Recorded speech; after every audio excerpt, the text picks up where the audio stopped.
news, everyone? Pernak here. I'm going to have another episode of Paper School for you today. In an earlier video, I discussed paper manufacturing, which included your handmade, your mold-made, and your machine-made papers. In this video, I'm going to discuss paper pulp. So, paper pulp can be made from a variety of products.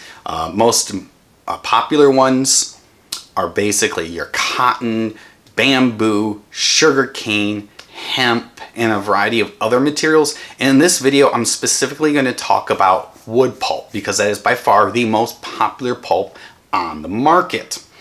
While I will not go into the exact details of each and every process of how it's done, I'm actually going to do that at a later video for each one because they are very time consuming and there's a lot of information on those. But that's what I'm going to do is discuss how they manufacture wood pulp paper. So I'm going to discuss 4 different processes for making pulp. So there is mechanical, there is chemical, there is recycled pulp, and another one they call organosol, which is the most latest, newest one, which was started, when I say newest, in the 60s. So that tells you how new it actually is. The first pulping process I'm going to talk about is mechanical pulping. It's basically, they use grindstones or rigid metal disc to basically just grind wood chips down to the usable fibers. So they just keep beating on them and crushing them until it becomes a fiber. Now there are 2 additional processes they can add to this. The first is thermomechanical, which is a 2-step process. They basically steam the wood chips before they crush them. And what this does is it softens up the lignin in the wood, which allows the fibers to become separated more easily. Third one is actually a 3rd-part process called chemi-thermomechanical. And basically what they do is before they heat up the wood chips with steam and then crush them, they chemically treat them to make the lignin break down faster. So what are the benefits and the cons to this type of process? First benefit is they're very actually efficient in their uses of resources. 95% of the wood that is created or used in the process is used to create the wood pulp. So 95% out of 100, very efficient. It's also very inexpensive and it's created very quickly. So you can make a lot of wood pulp very quickly. And because it's the least expensive, it's also one of the more popular ones. But the cons, basically the biggest con besides of what it is lignin. It leaves the lignin in the wood chips. And the problem with lignin is it does make paper very stiff and it makes it harder for the wood chips to become softer and more pliable. It also means paper doesn't have as good of a tearing strength. So that means the paper is a little bit weaker than, say, chemical processes or some of the other ones that are out there. And because lignin is not something you want in your paper, it basically causes your paper to turn yellow and brittle and break down much more quickly than many of the other processes out there.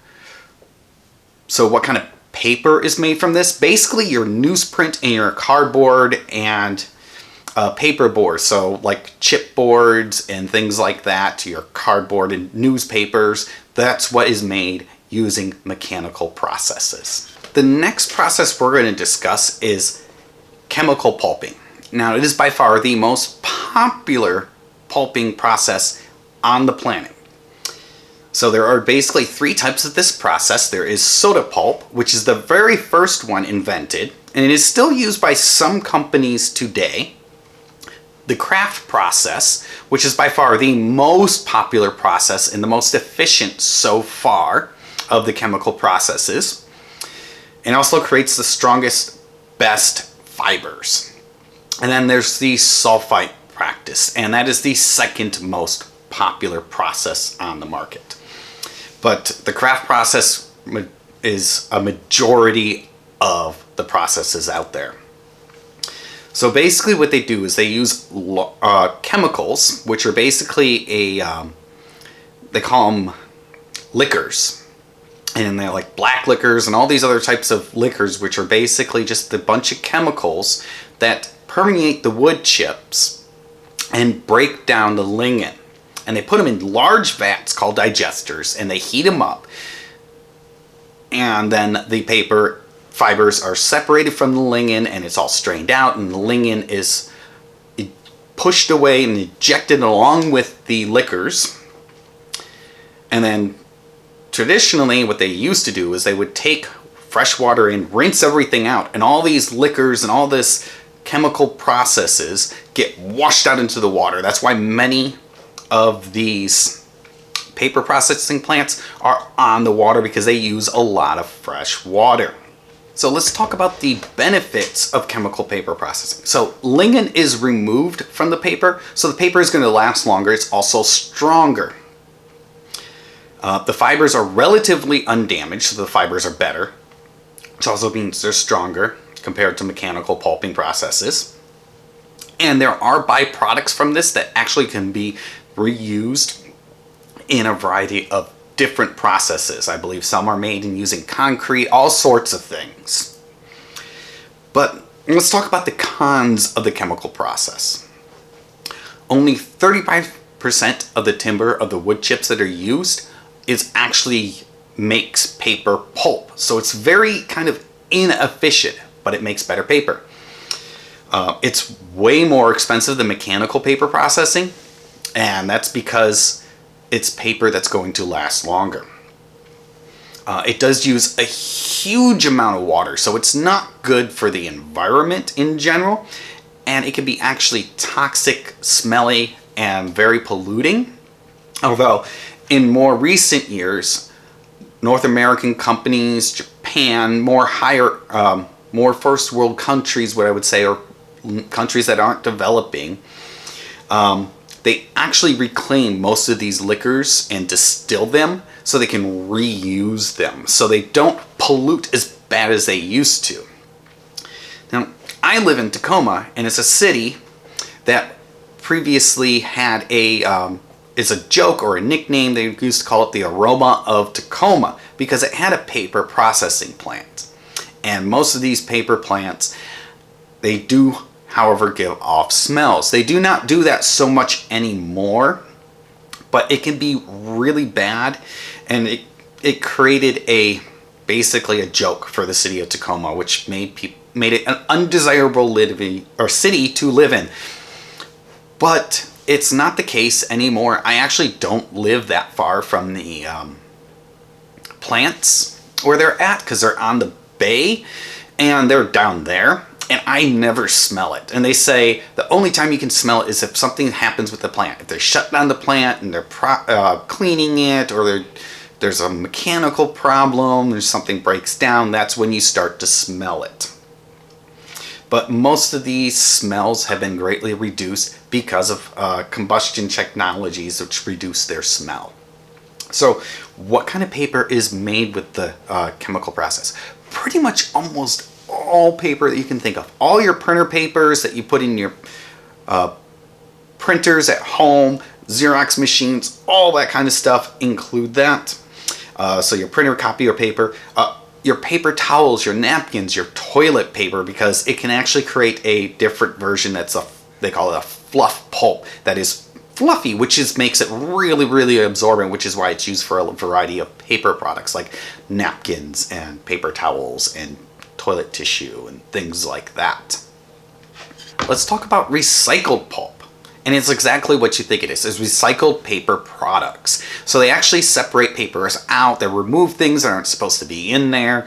And they actually kind of, like I said, they separate the papers out so that way you are not mixing different types of papers, because it doesn't really matter for some things. And it's basically they treat the paper with different chemicals to remove all the inks and other chemicals in the paper, and there could be a lot of chemicals. They say up to 10,000 different chemicals in paper before it's recycled, and they got to remove each and every one of those. So they use a variety of chemicals to remove the chemicals that are in the paper, which is kind of funny when you think about it.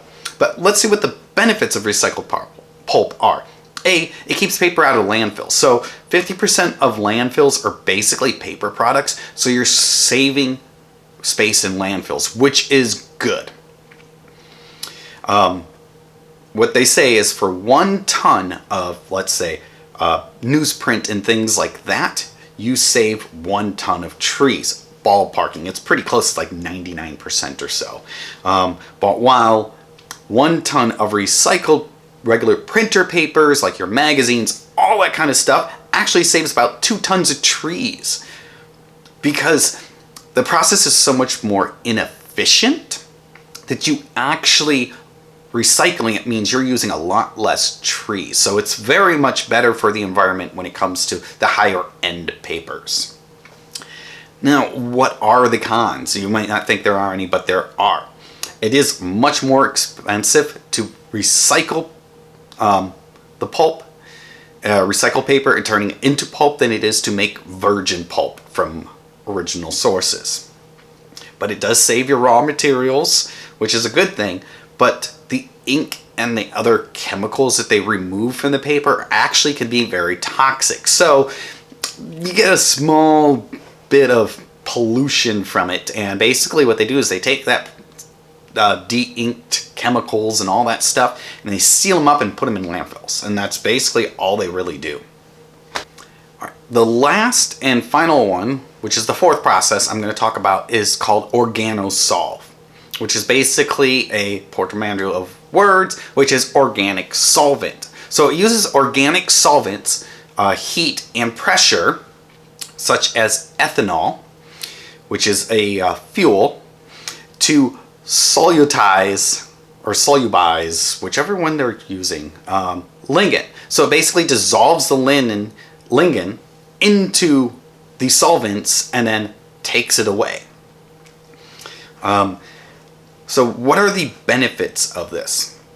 So most of the time, lignin and things like that, it isn't highly recoverable. With this process, you can actually recover the lignin, and they can actually use this in other byproducts within industry, which is they can use it as fuel for powering the plants and various many other things that they can mix those in. I believe they use it in concrete and all sorts of other things like that.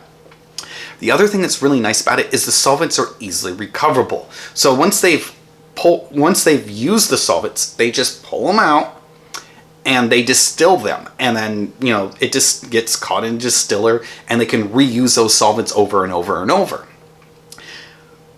And it does have which all that reduces water pollution because they don't need to use as much water to do this. And it also has very high yields compared to chemical processes. So you get to reuse a lot of the wood fibers that have come into it. It keeps basically almost all of it. It's probably more efficient than mechanical process when they say 95%. I couldn't find an exact number for that in all my research, unfortunately. Just that it has higher yields. So it's more efficient than that.